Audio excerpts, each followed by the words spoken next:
বিদ্যুতের ঘন ঘন লোডশেডিংয়ে বরিশালের মেহেন্দিগঞ্জে জনজীবন অতিষ্ঠ হয়ে উঠেছে।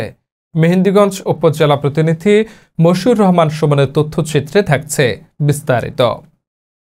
একদিকে এসএসসি পরীক্ষা, অন্যদিকে পল্লী বিদ্যুতের বেপরোয়া লোডশেডিংয়ে গ্রাহকরা ক্ষুব্ধ।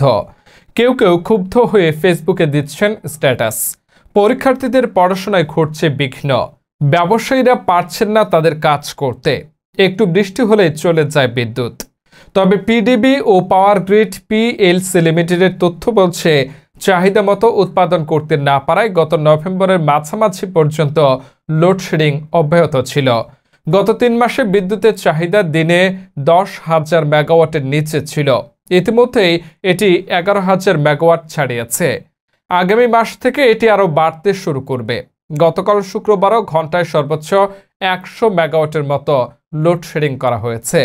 এদিকে মেহেন্দিগঞ্জে উপজেলা পল্লী বিদ্যুতের এজিএম জানান, বৈরী আবহাওয়া ও উৎপাদন ক্ষমতা কম হওয়ায় লোডশেডিং হচ্ছে।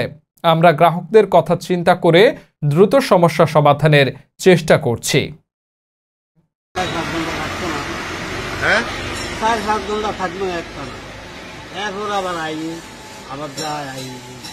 এক ঘন্টা থাকে, আধা ঘন্টা থাকে, এর মধ্যে 2 ঘন্টা 2.5 ঘন্টা থাকে না।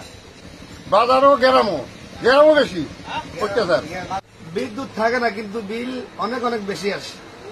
আমার এই দোকানে বিল মনে করেন এই মাসে 3500 টাকার মতো আসছে। চালাই ছোট একটা ফ্রিজ আর ফাঁকা আর বাতি, কিন্তু কারেন্ট থাকে না, কিন্তু বিল অনেক বেশি আসে।